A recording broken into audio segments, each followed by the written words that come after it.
Greetings, this is Bishop Jaime Soto here for the Bishop's Corner, coming to you here with Suzanne Francois to talk to you a little bit about Humanae Vitae. We are celebrating 50 years since Pope Paul VI promulgated that very prophetic document. I say prophetic because at the time, the document really was a powerful counter-statement against what was going on at the culture at the time, what we would call today, looking back, as the sexual revolution that was going on not only in the United States but also throughout the world. And that Paul VI was able to see through a lot of the different issues related to marriage and family, and see what was at stake with regards to the technological and chemical advancements that created artificial contraception, and to see not just the issue of contraception, but also the consequences of what it would have on families, on children, and particularly on women.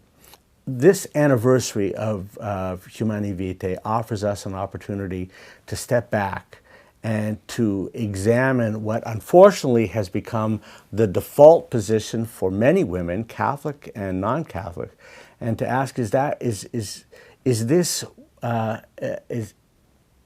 really leading us to a better appreciation of who we are as men and women, and how can we rediscover that God-given dignity that our Creator has intended for each one of us? And so I'd like to turn to Suzanne and ask how you and Tony, your husband, and how you got involved with natural family planning and the work of Humanae Vitae, and how did that become part of your life? Well, it's a long story that I need to make short, but I was raised in a large Catholic family where babies were welcomed and cherished, and even as a child I knew I wanted to grow up and get married and have a family. And at the time my husband and I got engaged, I had an aunt and uncle who were an NFP teaching couple who gave us the engagement gift of a series of NFP classes. So we started our marriage on the right foot, I would say, with using natural family planning. And in that context, in those early years, I would talk to other women who, were married, and I really began to see that our outlook as a couple on the gift of human sexuality, that NFP was really foundational in that, and that it affected every other aspect of our relationship, even, how we would argue, for instance. And so we realized just within a couple of years that this was something we really wanted to share with other couples, because we really do see it as a foundation for a strong marriage and also for building a culture of life right in your own home. And what has that taught you about in terms of the wisdom of Humanae Vitae, and what really leads to the empowerment or the women realizing their dignity as creation, as God's creation? Right. Well, we as women have a unique dignity, and I think it's important for us to realize that our fertility and our ability to bring forth new life is what makes us unique as women. And while there are many other things we can do to empower women, that fundamentally my fertility, my ability to bring forth new life, is a fundamental part of who I am. And whatever else I am empowered to do as a woman, nothing holds a candle to my ability to cooperate with God in bringing forth a new life. So, the sexual revolution and the pill in particular promised a sort of liberation to women. You can set all of that aside and you can do anything a man can do. And the reality of what it has brought us now, some 50 years later, is basically a demand that women be able to be available 24/7 in a sterilized state for men to use for their pleasure. And there have been all kinds of disintegration, both of marriage, family, and society, that have resulted in that.